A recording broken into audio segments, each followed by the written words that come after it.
This week on Real Talk with Denver7 and CPR News, a celebration of culture and identity for Hispanic Heritage Month. We dive into the rich history here before Colorado even became a state. We have this deep, profound history that we need to talk about. This is beautifully complicated and very diverse. Plus, Latino, Hispano, Chicano, Latinx. What we call ourselves is so important, but why? We dive into the cultural complexities of our heritage. Over the course of history, identifiers have been chosen for us. At times, we've taken the power back. And a look to the future with an effort to empower the next generation of leaders. Welcome to Real Talk with Denver7 and CPR News. I'm Denver7's Micah Smith. And I'm Colorado Public Radio's Nathan Heffel. Each week, in a partnership between Denver7 and CPR, we have a real talk about issues impacting underrepresented people across Colorado and amplifying voices you may not always hear. Some of those voices and their stories are on display here at History Colorado and Denver's Golden Triangle. We decided to get out of a studio and really immerse ourselves into Colorado's rich history in an exhibit called Borderlands of Southern Colorado. And Lucha Martinez de Luna is an associate curator of Hispano, Chicano, Latino history and culture here at History Colorado to get us started. Lucha, thanks so much for being here today. Thank you for the invitation. Well, we're in one of the main exhibits here at History Colorado that explores the culture and history of Southern Colorado. Briefly, can you tell us what this exhibit focuses on specifically? Yeah, this is essentially focusing on Southern Colorado and to a certain extent northern New Mexico. The reason why we chose to call it Borderlands is because we often use a term a lot of times like the frontier, which has a lot of other implications. And so this was kind of resistance to the concept of frontiers and acknowledging this fluid border. This border has changed several times, and for the cultural group in this area, there was never really this border. When the state was essentially created, they just drew this arbitrary line. But this arbitrary line went between not only a geographical region that was very significant, but also between a cultural group that continues today to have very strong ties. So it's not uncommon to be in Fort Collins and you start talking about your ancestry, your heritage, and they will immediately say, my family's from northern New Mexico, southern Colorado. So that border just did not exist for a lot of families. There's a phrase and a theme that comes up repeatedly throughout the exhibit. We didn't cross the border crossed us. And it's such a raw example of the drastic changes that took place here with the Treaty of Guadalupe Hidalgo. Suddenly landowners were in a new country with new traditions and a new language. How else did that treaty change the lives of those living in southern Colorado specifically? Well, really, we have to go back a little further because it's really fascinating when you think about this time period because there is one generation that experienced being part of the Spanish Empire, and then they were part of Mexico, and then they were part of the United States. And that's what I think this history that is so important that we highlight in this area and in other exhibits is this is not taught in schools. They're finally starting to teach it in the education curriculum, but this is a significant history that precedes the Pilgrims. We should be telling that history first, and then we go into the next history. But because of what we have experienced in terms of discrimination, and I don't like to use the term because it really doesn't necessarily for me exist, racism, but we are picking and choosing which histories we're talking about. And that has been deeply ingrained in our society and why this whole concept of marginalization and then even borders becomes so significant for these historically marginalized groups. It's like, wait, we have this deep, profound history that we need to talk about.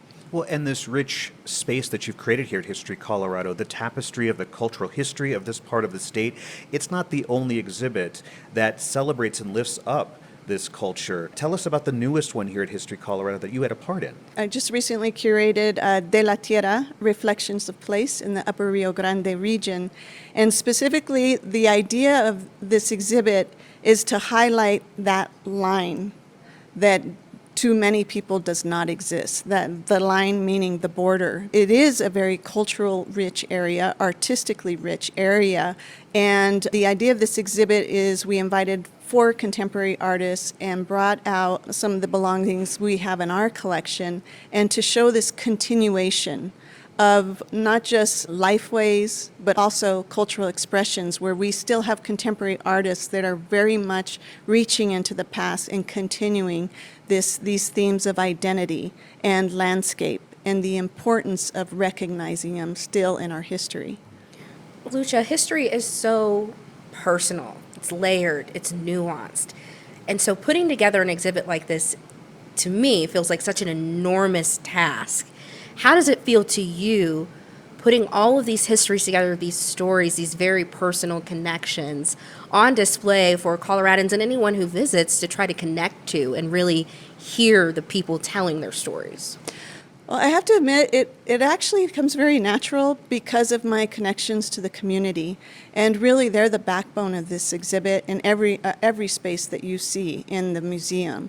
We are just kind of like a conduit where we are telling their stories. So specifically for De La Tierra and even Borderlands, we work with people in the community who are sharing their stories. We are building trust with them to finally be able to hear their perspectives. De La Tierra, specifically for me, I was just already doing the work, so I just went out and said, oh, in addition to your stories, can I borrow something of yours to display? I mean, so it was very natural, but I also feel this deep sense of responsibility to tell their stories correctly and really their voices come out. Not my voice, not History Colorado's voice, their voices. For our listeners, can you describe maybe a piece that is in that exhibit that you received from someone that is now on display? Oh, there's so many. I know I keep going back to the same one, but I think it just really exemplifies what we do here. It is a rolling pin, and it is called a bolillo in this section of the Spanish-speaking, because a bolillo in other parts could mean a piece of bread. But it's a bolillo, a rolling pin that Rebecca Duran received when she turned 12 years old, and she successfully rolled a perfectly circular tortilla. So it was a rite of passage for her. And those are the stories that we need to hear. These are really just genuine stories that are passed down generations, that when they're shared, we all can understand what that means. Beautiful generational stories. Mm-hmm. Lucha Martinez de Luna, an associate curator of Hispanic, Chicano, Latino history and culture here at History Colorado. Thank you so much for joining us for this Real Talk. Thank you very much. This month-long celebration is more than just focusing on Hispanic heritage, but also finding new ways to embrace each other's ancestry. Up next, how identities within the community have changed over the years and what's behind the shift. This is Real Talk with Denver7 and CPR News. It's a celebration of culture and identity during Hispanic Heritage Month. And that's the topic on today's Real Talk with Denver7 and CPR News. Welcome back. I'm Denver7's Micah Smith. And I'm Colorado Public Radio's Nathan Heffel. Identifying as Hispanic refers to those who have ancestry related to Spain or to Spanish-speaking countries. But in a time when finding a community name has shifted, there are those who choose Chicano or Latino or other identifiers as identifiers. Joining us now with more on how people are choosing to identify is Joelle Martinez, President and CEO of Latino Leadership Institute. Joelle, thank you so much for joining us again here on Real Talk. Thank you for having me. Joelle, when people ask if there's a difference between Latino and Hispanic, I think the answer is yes, and it's complicated. So Joelle, your institute has done some research on this. Can you briefly lay out what you found? I think the most important thing when thinking about Hispanic, Latino, Chicano identity is not necessarily how one identifies, but why, and why that's changed over time. And we're here in History Colorado, and I think back to my great-grandparents. During the 1930 census, they actually marked Mexican, not as an ethnicity, but as a race. The very next census, that was no longer an option. And so throughout history, Hispanic, Latino, Spanish, Chicano, we have had to check boxes. And those boxes have been identifiers that not necessarily we have chosen for ourselves. So while my great-grandmother and great-grandfather who lived in the San Luis Valley here in Colorado were once Mexican, within 10 years that was no longer an option.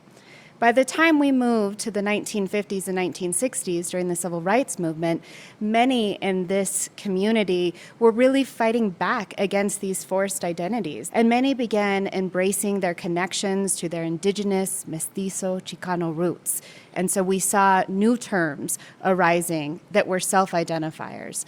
By 1970s and 1980s, again, the term Hispanic became kind of the predominant choice for identifiers to really describe a very wide and diverse community.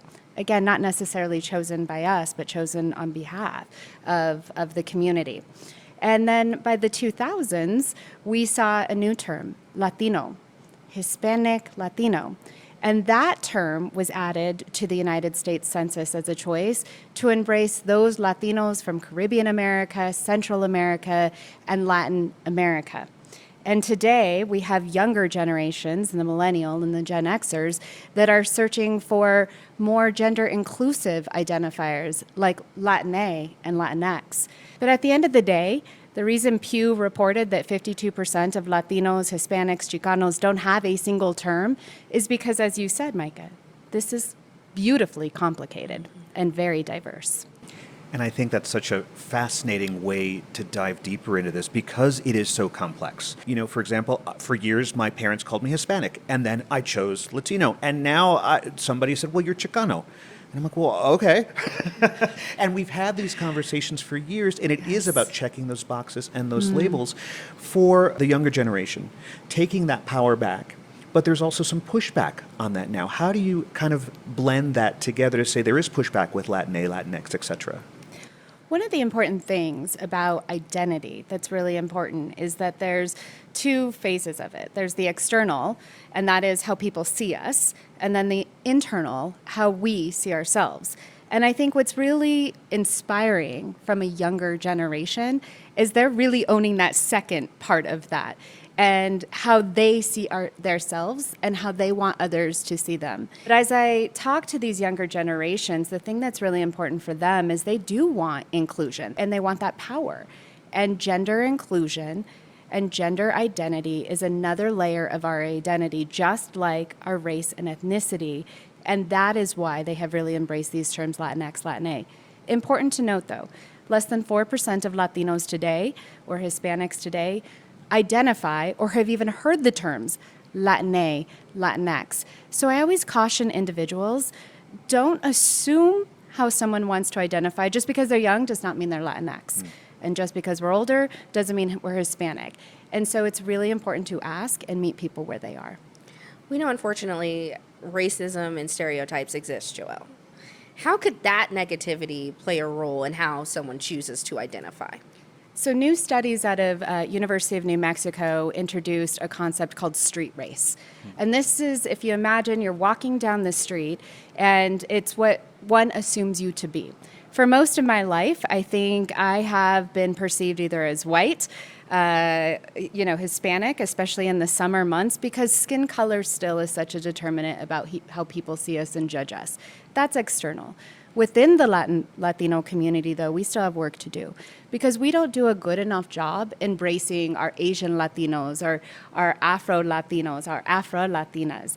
And I recently met a Dominican who explained that she never felt like she was a part of the Latino community here in the United States, even though she very much identified as Afro-Latina. And I think that's important, that racism is not just something externally that we're facing, but internally within the Latino community, a lot of work needs to be done because we are a pan-ethnic identity with many racial backgrounds. And so I think that's really important to embrace. And recognizing how people choose to identify is important beyond Hispanic Heritage Month. For people outside of the community, are there some ways that they can better understand these terms to truly make a difference? I always believe that knowledge is power, and we should never make assumptions. And so the important thing is programs like this really do help people understand the root of identity, the complexity of identity, the social construct of identity and the experiences that we have. So I think that's step number one, being curious and taking opportunities to ask these questions. Number two is, don't assume, ask people. And I have an example. We were working with a company who wanted to do the right thing and start a Hispanic resource group. And they did all of this marketing and branding, but they never asked their employees how they identified. And when they launched it, they found out a little too late that their employees actually preferred Latino as an identity, so they had to redo it. So let's not make assumptions, let's ask. And then let's do our best to meet people where they are. I was Hispanic when I was younger. I choose Latina today, but I embrace the Latina, Latinx community as well. And I do my very best to make sure that I honor people the way they want to be identified. That's huge. Honor people the way they want to be identified. Joelle Martinez, President and CEO of Latino Leadership Institute. Thanks so much for being here for this Real Talk. Thank you. We've spoken about the history of the community, but one program is focusing on the future, and that's through leadership summits for high schoolers. Next on Real Talk, how they're empowering a younger generation to explore their important place inside their culture while building connections to thrive and live confidently. This is Real Talk with Denver7 and CPR News. Welcome back to Real Talk with Denver7 and CPR News. I'm Colorado Public Radio's Nathan Heffel. And I'm Denver7's Micah Smith. We've heard how Latinos and Latinas have held significant roles throughout our country's history and continue to shape our future through businesses, activism, the arts, and more. And that history, on display here at History Colorado and really throughout our state, is carrying over to the next generation. And that's not a coincidence. In an effort to continue those crucial contributions, there are programs helping young people explore these opportunities for their future. So joining us now is Jose Palacios Casillas from Servicios de la Raza to talk about the La Raza Youth Leadership Program. Jose, thank you so much for being here. Thank you for having me. Jose, briefly, can you tell us the story of one student who's been impacted by the program? Yeah, I can think about a student. His first name's Marcos. He's a part of our cohort that we had last year, right? And he came in kind of timid, shy, real quiet. He was a high school senior. And throughout the program, he really had an opportunity to practice his leadership skills, right? Learn a little bit about his history, his people, where he comes from. And we actually had a tour at CU Boulder, right? So it was the first time that he ever visited that campus. We were able to sit in with some professors. We were also able to sit in with Uma Mecha over there in CU Boulder. And through that experience, he decided that he wanted to apply at CU Boulder. He was admitted. He's a freshman there now, and he's also part of the Uma Mecha group over there now. So it's a really, really a powerful experience for him, and now he's able to pursue his education and continue to give back to our program as well. And these are high schoolers that are in the culture together. They're with each other. They're learning these leadership things. They're talking about civic engagement, Chicano history, social justice. What does that mean for high schoolers in the community to have that experience as a group? We actually just started our cohort this year. A lot of the young women in our cohort mentioned that it's the first time that they're able to share space with people that look like them, right? They're able to learn about who they are and where they come from, and they don't necessarily have those spaces in their schools. So we do have students that are coming from Brighton to Denver for our program. We have folks from even Green Valley Ranch that are making the drive, right? Because that's how important it is to them to be able to have that representation and that opportunity to learn about who they are and also learn about their leadership skills. Willing to travel to really be a part of something where they feel heard and seen and around people who look like them. How long does this program last? How long are they able to experience this really special place? So the La Raza Youth Leadership Program is typically 12 weeks long. This is an opportunity for them, again, to learn about leadership skills, civic engagement, Chicano history. We meet for 12 weeks. Through that, there's also a lot of other community events that they're able to participate in. And once they complete the program, they also have the opportunity to come back and be part of the program as like a mentor for other students, and also continue to give back to the program. And part of the mission for the program is to give back to the Latino community in the area. What are some examples of that already happening here in the metro area? Yeah, I think to speak on the conference, right? We also have the La Raza Youth Leadership Conference, and a lot of the people that are part of that committee have been involved with the program when they were in high school, right? And so our coordinator for the program, she participated in multiple conferences growing up. I myself was part of the program in 2013, and there's a lot of other people that have been impacted that are contributing the program now. Yeah. I love the story you told just at the beginning of our interview about the impact that that one student really had on you and the program, the impact the program had on him. What has been the impact for the community? Why is this important for the community as a whole? Yeah, the institute initially started in 1992, right? And at that time, a lot of community activists, educators, community members saw a need in their community to address some of the teen pregnancy that was happening, right? The gun violence, the issues that our community was experiencing. And again, that was in 1992, and that movement, that institute is still happening today, right? We are still continuing the conferences, the programs. It's very well needed to have our own spaces for ourselves, right? To have an opportunity to learn, have an opportunity to, be able to not only give back like we've mentioned, but also like have that space for us to, to grow within ourselves, to be comfortable, and to continue to educate ourselves. And to have the younger generation speak with people who've been here a while, the older generation, right? To talk about especially the Chicano history. I love that aspect where you have leaders from the Chicano movement coming in to talk to these students to say, this is your history as well. But also the fact that they get to just hang out with each other and have fun. And you were saying that that doesn't happen very often. So that must be very important for them. Is that something you're baking into this program? Just a chance for these students to get together with each other? Yeah, there's going to be a lot of opportunities for that.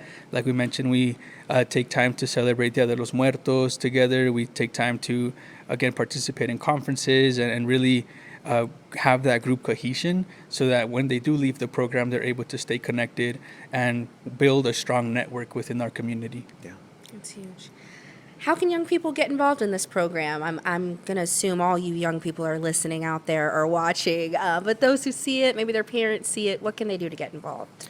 Yeah, so we do have the La Raza Youth Leadership coming up on October 5th. We're going to have the conference at CU Denver, so registration is open. It will be a Saturday conference. It's free. Youth will be able to participate in workshops, a resource fair, education fair.